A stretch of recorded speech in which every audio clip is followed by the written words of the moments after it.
Hello everyone, today we shall see another important article on circular motion, that is conical pendulum. Conical pendulum क्या है? It's a case of uniform circular motion देखेंगे. कोई ordinary pendulum क्या होता है? मान लो कि एक पेंडुलम ऐसे झूल रहा है, आप इसको धक्का देते हो तो ये ऐसे ऐसे ऑसिलेट करता है. कोनिकल पेंडुलम मतलब you throw the bob like this horizontally so that it will keep on rotating in a horizontal circle. ठीक है? So what is a conical pendulum? We want to see conical pendulum. ठीक है, क्या है ये conical pendulum? इसमें होता ये है कि the bob of the pendulum rotates with constant angular velocity,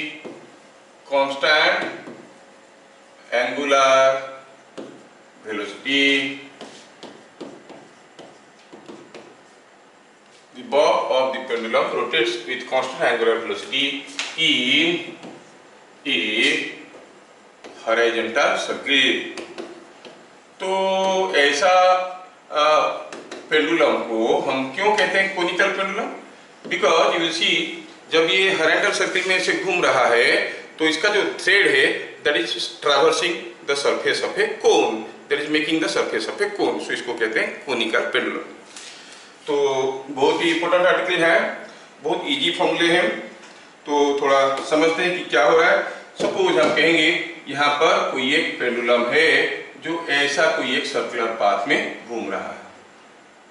The pendulum is moving in a circular path like this. Suppose हम कहेंगे ये हो गया the bob of the pendulum which is moving in a circular path. ये pendulum ऐसे circular path में क्यों घूम रहा है? ये ऐसा क्यों घूम रहा है? Because this is being connected to the point somewhere here by means of a thread. इसको किसी एक थ्रेड से हम कनेक्ट किए हैं यहाँ से यहाँ पर, और ये ऐसा सर्कुलर पाथ में घूम रहा है. I hope you understand the figure. This is the axis of rotation around which it is rotating. ठीक, ये पेंडुलम अभी ऐसा एक पाथ में घूम रहा है with constant angular velocity. ये हो गया सेंटर ऑफ द सर्किल, ये हो गया point of suspension. A is the point of suspension, C is the center of circle. It is moving in a circular path like this. अब इसके बारे में डिटेल्स जानकारी हमें लेना है. मतलब ये एंगल कितना होगा, ये मास दिया है अगर, तो फिर उसका ये रेडियस कितना होगा, वो सारा डाटा. तो let us assume this length is equal to h. क्या है h? h is the vertical height of point of suspension above the center of the circle. Say L is the length of the thread. Okay. And suppose this angle is theta, and suppose further it is moving in a circle whose radius is equal to r, and say the mass of this one is m. So these are the things we find here. ठीक है, अब इसका related कुछ formula हम लोग develop करने की कोशिश करेंगे. Okay, now we try to understand the formulae or facts associated with this. You have understood what is a conical pendulum. Now, लिखने की क्या जरूरत है कि C सेंटर है, A is point of suspension, this is a thread of length L, है ना? The height of suspension point of suspension above the center of circle is H, radius is R. चलिए क्या क्या चीजें हमारे सामने आ रहे हैं, पहला चीज नोट करते हैं. क्या आप मुझे बता सकते हो in this figure what is tan theta? Obviously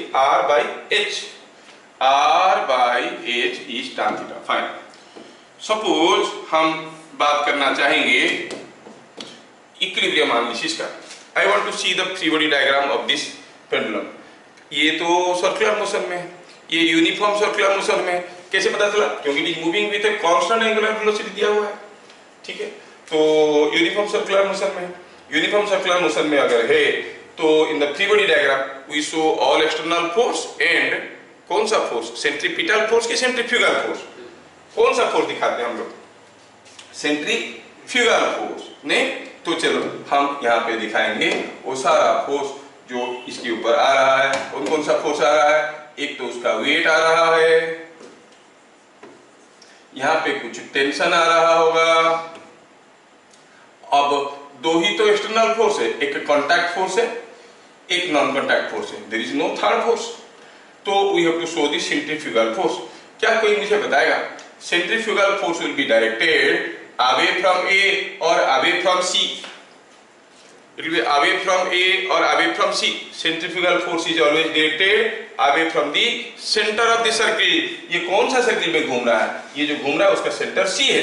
So away from C, that means centrifugal force is to be shown something like this. कितना? mv square by r और m omega square r, कुछ भी formula लगा तो आप कहोगे the centrifugal force is m omega square r, है ना? When a mass m is moving in a circular path of radius r with angular speed omega, the centrifugal force is m omega square r और mv square by r, जो भी को omega को v को omega लिख दोगे तो हो जाएगा। वेल, ये आपको सबको समझ में आ गया, ठीक है?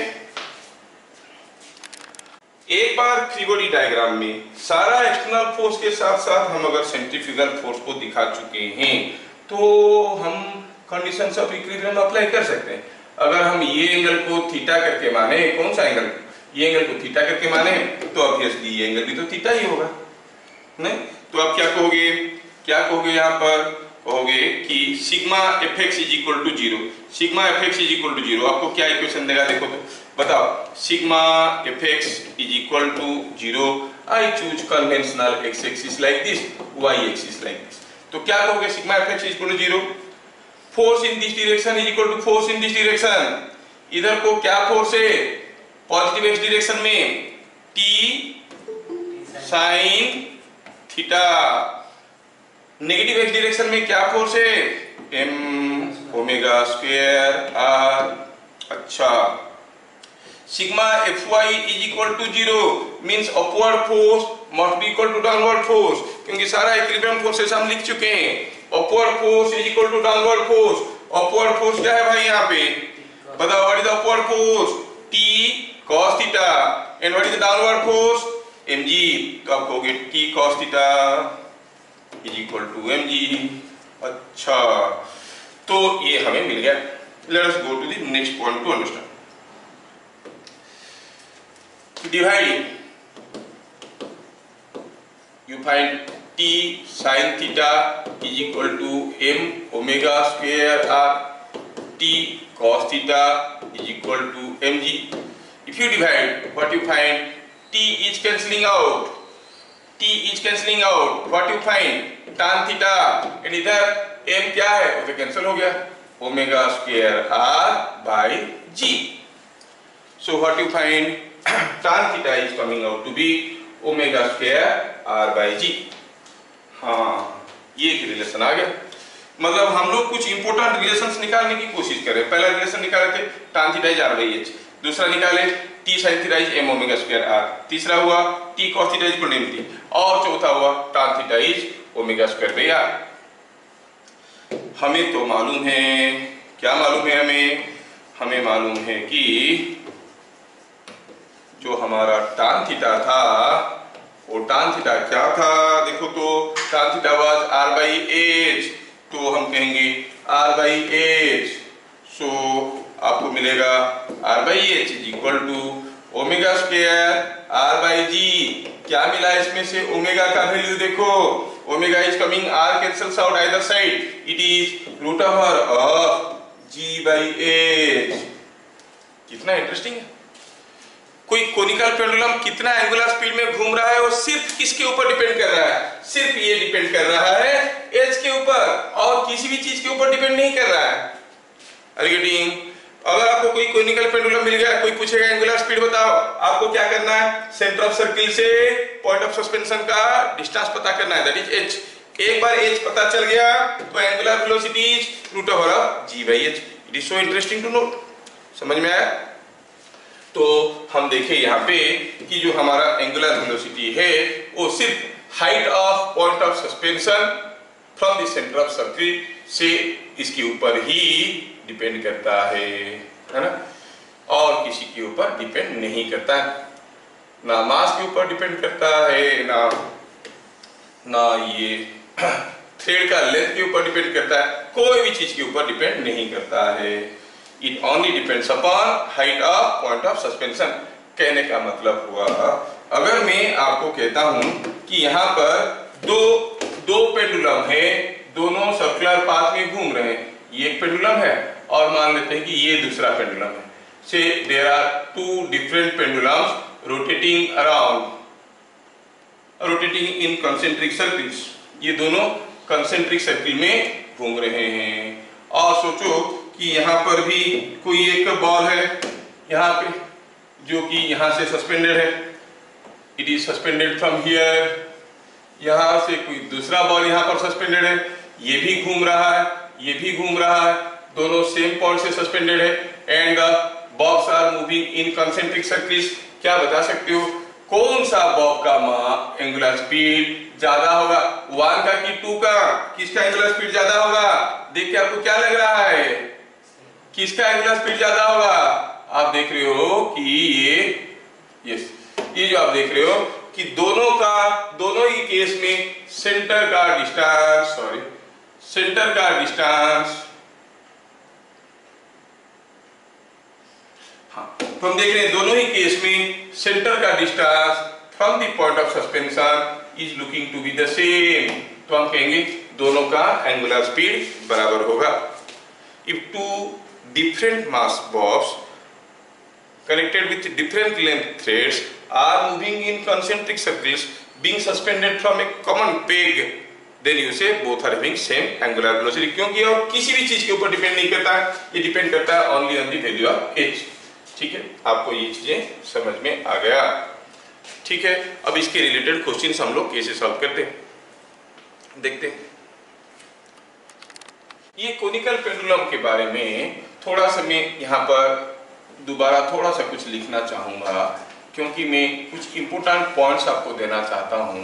यहाँ पर कोई एक बॉब है जो कि इस पाथ में ओमेगा एंगुलर स्पीड में घूम रहा है, जिसका रेडियस है r और लेंथ है l, ये थीटा, ये h, ये टेंशन, ये वेट है ना, और ये है mg। ये जो सॉरी ये mg नहीं था, ये m ओमेगा स्क्वायर r। अभी हम लोग ये फिगर को किए थे, ये फिगर में देखो हमें क्या क्या चीजें मिल गया था। जो चीजें मिल गया था थोड़ा मैं लिख देता हूं यहाँ पे। आई विल राइट हियर, एक था tan theta is equal to r by h, नहीं, tan theta was equal to r by h। और क्या फॉर्मूला था tan theta is equal to omega square r by g। विश्वास नहीं होता है तो इधर देखिए, omega square r by g। अच्छा, ये था। और क्या था? और ये था आपका t cos theta is equal to mg, t का upward component was mg, t sin theta was equal to m omega square r। ये सारा फॉर्मूला इसके साथ एसोसिएटेड थे। आई वांट टू से ए एनालॉगस सिस्टम, यहाँ पे मैं एक एनालॉगस सिस्टम बनाना चाहता हूँ। Just see, think of a hemispherical ball। Suppose हम कहेंगे ये कोई एक हेमिस्फेरिकल बाउल है, ऐसा है हेमिस्फेरिकल बाउल। ठीक है, ये हेमिस्फेरिकल बाउल का रेडियस आपको दिया हुआ है, say it is equal to r। ठीक है, अब इसके अंदर यहाँ पर अगर एक छोटा सा ब्लॉक को हम छोड़ देंगे, ये फिसलते हुए आएगा, ऐसे करेगा। पर सोचो, अदरवाइज अगर इसको पकड़ के हम हॉरिजॉन्टली थ्रो कर देंगे तो ऐसा हो सकता है कि ये जो बॉब है that will be moving in a circle like this. क्या ऐसा हो सकता है? Are you able to imagine a situation? एक कोई हेमिस्फेरिकल बॉल है और उसके अंदर से कोई पार्टिकल को छोड़ दोगे तो नीचे फिसलेगा, ऐसे फेंक दोगे तो जैसे मौत के कुआं में वो चलते रहता ना, ऐसे घूमते रहेगा। Now it is rotating like this. So what we see here, a small block is moving inside this hemispherical ball in a horizontal circle। चलो ये मानते हैं कि एक हॉरिजॉन्टल सर्किल में मूव कर रहा है, और उस हॉरिजॉन्टल सर्किल का सेंटर कहाँ है? यहाँ है। अभी अगर इस बॉब का हम फ्री बॉडी डायग्राम करेंगे, तो आप देखोगे कि यहाँ पे ये मूव कर रहा है कुछ एंगुलर वेलोसिटी में। सपोज तो इसका एक ऊपर एक वेट आएगा और एक m ओमेगा स्क्वायर r आएगा, है ना। अगर ये r है रेडियस ऑफ द सर्किल, अगर ये है स्मॉल r है radius of the circle, which is different from the radius of the hemispherical bowl. अच्छा, और यहाँ पे इसके ऊपर एक नॉर्मल रिएक्शन आएगा। The normal reaction at any point of the hemispherical ball will definitely pass through the center. You call it the normal reaction. ये तो सेंटर से जाएगा। Now look at this free body diagram. Look at this free body diagram. यहाँ पर एक m omega square r था, यहाँ पे भी, यहाँ पर एक mg था, यहाँ पे भी, यहाँ पर टेंशन था। But here क्या है? Normal reaction. केस तो पूरा सिमिलर है। The case is totally similar है। अगर आपको समझ में आ रहा हो बताओ। तो यहाँ पर एक L था, L का अनलोगस क्वांटिटी क्या है? यहाँ पर L का अनलोगस क्वांटिटी, N तो नॉर्मल रिएक्शन है, L क्या था? लेंथ। लेंथ का अनलोगस क्वांटिटी क्या है? ये लेंथ क्या है? R। L का अनलोगस क्वांटिटी कैपिटल R है ना। मतलब ये जो सिस्टम है अभी हम देख रहे हैं, ये इसका एनालोगस क्वांटिटी है, एनालोगस फिगर है। मतलब आपको कोनिकल पेंडुलम पूछेंगे या फिर ये पूछेंगे तो थिंग्स विल बी सेम। इस केस में भी आप क्या कहोगे? You will say n cos theta, मालूम नहीं ये एंगल कितना है, कॉल इट थीटा। ये एंगल अगर थीटा है तो आप कहोगे n cos theta will be equal to mg, n sin theta will be equal to m omega square r। और क्या था? और ये था इधर tan theta, tan theta is equal to omega square r by g। और बस यही था। मतलब ये सारा फॉर्मूला इसके लिए भी एप्लीकेबल है। तो चाहे वो कोनिकल पेंडुलम हो, चाहे वो Bob moving in a horizontal circle inside a hemispherical Bob, तो दोनों केस में कैलकुलेशंस आर सेम। ये केस था कोनिकल पेंडुलम का।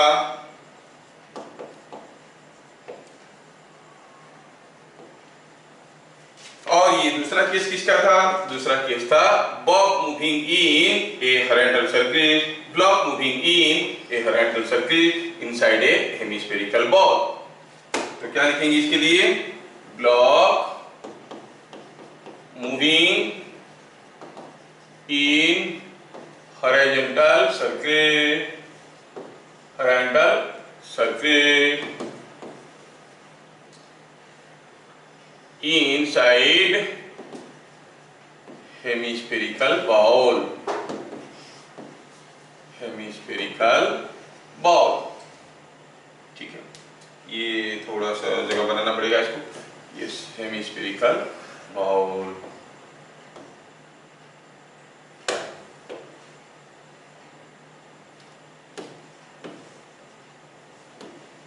कोई हेमिस्फेरिकल बॉल के अंदर ये बॉब घूम रहा है। दोनों ही केस में कैलकुलेशंस विल बी सेम। वो आपको देंगे कोनिकल एक पेंडुलम देंगे, क्वेश्चन दे देंगे, या फिर ये Bob is rotating in a horizontal circle inside hemispherical ball बोल देंगे। तो आपको सोचना है कि दोनों ही केस में फॉर्मूले बराबर है। जैसे मैं आपको अभी छोटे छोटे 2-3 क्वेश्चन देने वाला हूं जिसको आप करोगे। ठीक है, सी दिस क्वेश्चन। यहाँ पर दिया है एक conical pendulum has mass 4 kg, thread length is 5 meter, bob is moving in a horizontal circle of radius 3 meter, find angular and linear velocity of the bob, kinetic energy of the bob, tension in the thread. इतना ही चीज। पहले आप figure को draw करोगे तो सब कुछ समझ में आ जाएगा। ये है कोई कोनिकल पेंडुलम का सर्कुलर हॉरिजॉन्टल सर्किल में घूम रहा है, और क्या दिया है? ये जो बॉब है इसका मास दिया हुआ है कितना? 4 kg। कैसे कनेक्टेड है ये? It is connected to the point of suspension by a thread of length 5 meter, और इसका मास दिया 4 kg। और ये घूम रहा है किसी एक हॉरिजॉन्टल सर्किल में। जो सर्किल में ये घूम रहा है उस सर्किल का रेडियस कितना दिया है? Radius is 3 meter. बस इतना ही तो डाटा दिया है, और कुछ तो दिया नहीं। Nothing else is given. 4 5 3 4 5 3 4 क्या है यहाँ पे? Mass is 4 kg। ये 4 kg का मास है। तो इतना डाटा तो दिया। पूछा क्या है? Angular and linear speed. क्या कोई मेरा मदद करेगा बताने में? What is angular speed? मैं सॉल्यूशन की बात कर रहा हूं। Angular speed is omega. क्या था formula? Root over of g by h। क्या कोई मुझे बताएगा what is H here? H is height of point of suspension from the center of the circle. मतलब ये एच है, ये एच है। अगर ये एच है तो आप कहोगे ये जो एच है, एच कितना होगा? It is 5 square minus 3 square whole two is equal to 4। So it is coming out to be 10 by 4 का root over of 10 by 4 that is root 10 by 2 और root over of 5 by 2 ऐसे आप कह सकते हो। root over of 5 by 2 ऐसे कह सकते हो। ओमेगा मिल गया। क्या लिखेंगे यूनिट इसका? रेडियन पर सेकेंड। क्या पूछा था? Angular speed and linear speed. अच्छा, इसका एंगुलर स्पीड पता चल गया। बताओ लीनियर स्पीड क्या होगा? What will be v? v is related to omega by some relation. क्या था वो relation? v equal to r omega. Yes, v equal to r omega. r omega कर दिए। r कितना दिया है? 3 into root over of 10 by 4। जो आएगा, जो वैल्यू आएगा उसको डालना है मीटर पर सेकेंड। ठीक है। Kinetic energy of the Bob का मास दिया हुआ है, काइनेटिक एनर्जी पता करना है। तो क्या कहेंगे काइनेटिक एनर्जी के लिए? ये फॉर्मूला तो सबको आता है। आप कहोगे काइनेटिक एनर्जी क्या है? Kinetic energy is nothing but half mv square. v square. अच्छा, m कितना दिया है? m दिया है 4 kg। v स्क्वायर मतलब इसका स्क्वायर करो तो 3 का square 9 root over of 10 by square का हो गया 10 by 4 का स्क्वायर हो गया रूट ओवर ऑफ 10 by 4 4 को खा गया। Is it not coming 45 joules? Yes, it is coming 45 joules. समझ में आया? तो काइनेटिक एनर्जी भी हमें पता चल गया। बाकी क्या रह गया? What is the tension in the thread? हमें टेंशन इन द थ्रेड पता करना है। ठीक है, टेंशन इन द थ्रेड पता करने की कोशिश करते हैं। देखो तो अगर हम कहेंगे इसका फ्री बॉडी डायग्राम की बात करेंगे, आपको याद होगा। अब सब चीज याद रखना मुश्किल है, थोड़ा सा दिमाग लगाना चाहिए। अगर ये है टेंशन इन द थ्रेड और ये एंगल थीटा है, तो आप जानते हो कि ये एंगल भी तो थीटा है। अब इसका फ्री बॉडी डायग्राम देखो तो different forces acting are like this. हाँ, ये mg है जो आपको मालूम है। आप क्या कहोगे? t cos theta equal to mg है कि नहीं? तो आप कहोगे यहाँ पर t cos theta equal to mg। तो मैं सॉल्यूशन बनाने के लिए I take this space here. Solution continuing here. D3 का सॉल्यूशन यहाँ पर फ्रॉम फ्री बॉडी डायग्राम क्या दिख रहा है? ये है पेंडुलम, ये है थ्रेड, ये है टेंशन, ये है थीटा, ये है m ओमेगा स्क्वायर r, है ना? और ये है mg। From the free body diagram what you see? Sigma fy is equal to 0, t cos theta is equal to mg। तो t क्या हो गया? mg by cos theta. चलिए, जगह की किल्लत है, इसको यहां से भगा के लेते हैं, नहीं तो सारा कंफ्यूजन हो जाएगा। ठीक,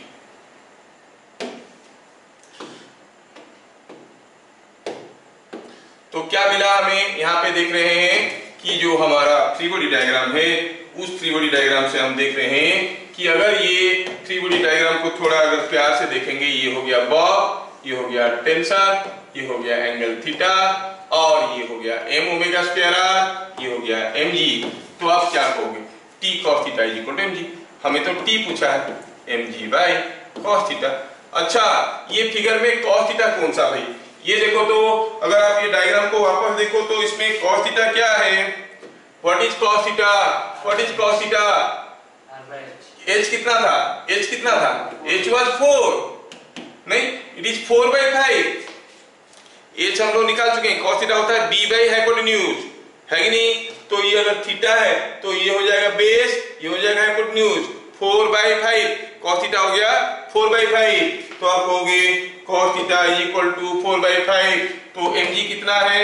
4 kg का मास था, 4g बाय 4/5 बिकॉज ये ट्रायंगल आपको मालूम है, ये 5 मीटर है, ये 3 मीटर है, ये 4 मीटर है, ये थीटा है, cos थीटा इज 4/5, तो ये कितना हो गया 50 न्यूटन का। 4 कैंसिल हो गया, 5 ऊपर चला गया, जी को 10 ले लिए, so tension in the thread is 50 Newton. समझ में आया क्या? Everything can be done this way, this is the only variety available. आप कोई भी क्वेश्चन को इतनी ही फॉर्मूला से कर सकते हो। बट सबसे इंपॉर्टेंट क्लू क्या है? क्लू ये है कि ये जो ओमेगा का वैल्यू था, ओमेगा का वैल्यू था क्या? ये वाला फॉर्मूला, इसको आप डायरेक्टली डिराइव नहीं कर सकते। रूट ओवर ऑफ g/h आपको याद रखना पड़ेगा in case of conical pendulum, इससे वेरी इंपॉर्टेंट फॉर्मूला। कुछ लोग इसको रूट ओवर ऑफ g/h करके याद रखते हैं, और कुछ लोग क्या करते हैं, ये लेंथ अगर l है, ये थीटा है, h होता है l cos थीटा, तो root over of g/l cos theta करके याद रखते हैं। बात है कि h की जगह l cos थीटा करके याद रखते हैं। क्या ये क्वेश्चन सबको समझ में आया? Yes sir. यस, ठीक। Look at this question. ये क्वेश्चन में क्या दिया है? Inside a smooth hemispherical ball of radius r, a small block of mass m is moving in a horizontal circle of radius r/2. ये इसका radius r है और ये जो सर्किल में घूम रहा है उसका रेडियस r/2 है। Find speed of the block, kinetic energy of the block and normal reaction of the block. कितना सिंपल है अगर हम इस फिगर को थोड़ा ऐसा समझने की कोशिश करेंगे। चलो देखो कैसे करते हैं।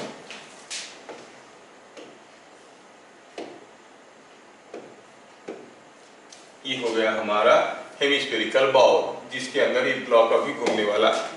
See the forces. पहला फोर्स तो इसके ऊपर जो आ रहा है वो हुआ उसका वेट जो कि नीचे की तरफ होगा, और क्या, और इसके ऊपर एक नॉर्मल रिएक्शन ऐसे आ रहा होगा, normal to the sphere surface must be passing through the center of the sphere, तो this is the normal reaction। और क्योंकि ये कुछ एंगुलर स्पीड में घूम रहा होगा तो इसके चलते इसके ऊपर सेंट्रीफ्यूगल फोर्स आएगा m ओमेगा स्क्वायर r, जिसमें r क्या है? r is nothing but radius of the circle, और यहाँ पे कैपिटल R क्या है? Radius of the sphere. ठीक है, ये है हमारा केस। इस केस को एनालिसिस करना है, ठीक है। और इसका मास m है, अब लिखने की क्या जरूरत है, मास m है तो समझ में आ रहा है कि मास इसका m है।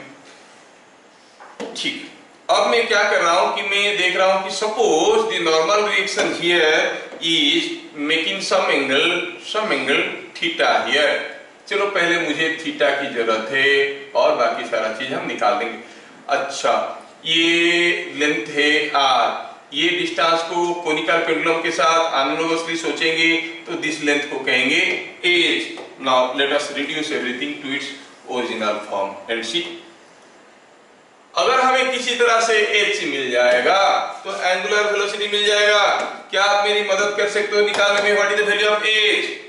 हम कहेंगे हियर ये h है, ये r है, h square plus r square is equal to capital R का स्क्वायर, ये डिस्टेंस कैपिटल R है, रेडियस ऑफ द हेमिस्फीयर, और क्या दिया है? R is r/2, radius of the circle is r/2, तो आपको मिल गया h square is equal to r square minus r square by 4, और h is coming out to be √3r/2, √3r/2। Yes, ये हो गया आपका हाइट। तो what is angular velocity? Angular velocity will be omega that is root over of g/h, है कि नहीं? h का वैल्यू डालिए, रूट ओवर ऑफ g/h का वैल्यू हो गया √3r/2, 2 गया ऊपर, सो ऊपर हो गया 2g। The angular velocity is coming out to be this much, 2g/√3r, root over of 2g/√3r हो गया एंगुलर वेलोसिटी। लेकिन पूछा था हमें स्पीड निकालने के लिए हमें करना पड़ेगा ओमेगा इंटू r। क्या आप मुझे बता सकते हो कैपिटल R लिखेंगे कि स्मॉल r लिखेंगे? v equal to omega r, और r ओमेगा, कौन सा आर लिखेंगे, स्मॉल आर लिखेंगे कि कैपिटल आर लिखेंगे? यहाँ पे हम लोग small R. Radius of the, ये radius of the circle small R, that is equal to, मिल गया हमें। और स्मॉल आर का वैल्यू क्या है, r/2। सो यू से it is √r of 2g/√3r into r/2, क्योंकि स्मॉल r का वैल्यू r/2 है। थोड़ा अगर मार्केट करेंगे, इसको अंदर ले लेंगे तो हो जाएगा 2g/√3r। अब इसको √r के अंदर ले लेंगे तो हो जाएगा r²/4 का √r।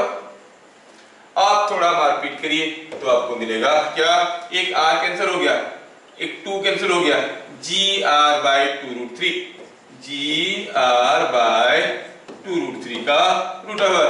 दिस मच मीटर पर सेकेंड, यूनिट तो दिया नहीं है, दिस मच यूनिट्स करके छोड़ देंगे, ठीक है।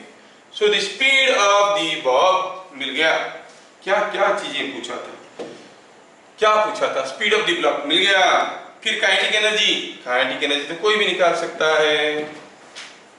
आप कहोगे kinetic energy is half m/v²।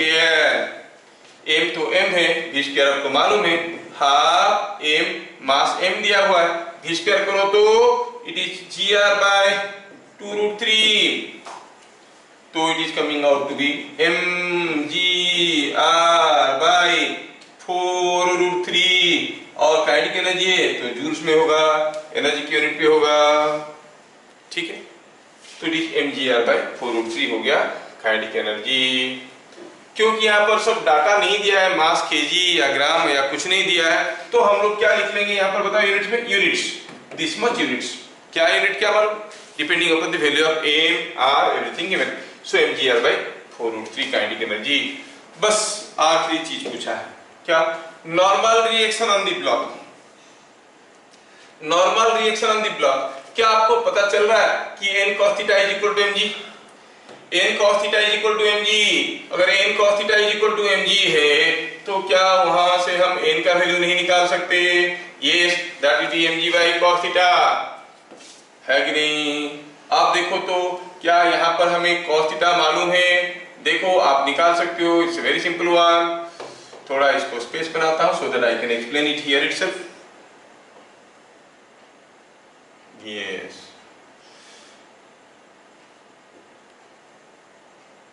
बस। तो आप अगर इस फिगर को देखोगे, सॉरी, हाँ, इस फिगर को देखोगे, ये फिगर में आप क्या देख रहे हो, n cos θ is equal to mg। Free body diagram of block implies, क्या implies, sigma fy is equal to 0 is equal implies n cos θ is equal to n cos θ is equal to mg, और n क्या है, it is mg/cos θ। अच्छा, मिल गया सब कुछ, लेकिन cos θ तो मालूम नहीं है। मालूम नहीं है क्या, ये अगर थीटा है तो ये एंगल भी तो थीटा है। cos θ क्या होता है भाई, cos θ होगा दिस बाय दिस। ये कितना है, ये h कितना है, h is √3r/2, √3r/2 by r, this by this, तो कैंसिल हो गया, क्या मिल गया, √3/2। cos θ is √3/2, put it here.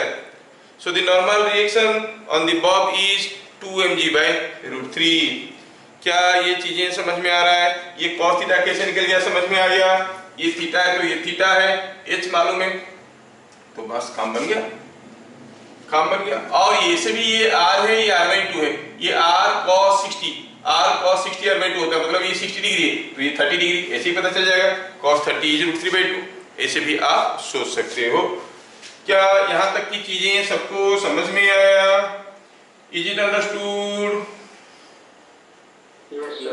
Yes, यहाँ तक की चीजें समझ में आया, कैसे cos θ निकल गया और n का वैल्यू पता चल गया, आपको यहाँ पर दिखने लगा है।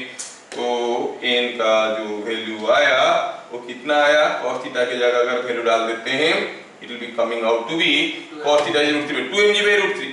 This is equal to 2 mg by √3, ये बात है 2mg/√3। ठीक है, तो ये सारी चीजें सबको समझ में आ गया। तो ऐसे ऐसे करके हम कोनिकल पेंडुलम और उसका सिमिलर एक एनालॉगस सिस्टम को एनालिसिस करना सीख गए। बस जो क्वेश्चन में पूछा और दिया वही क्वेश्चन आएगा, there will be no difference, you will find the similar things only, वही चीज एग्जैक्टली पूछा जाएंगे, जो मैं क्वेश्चन पूछा वही पूछा जाएगा उसके ऊपर। ठीक है, now let us go for the next article.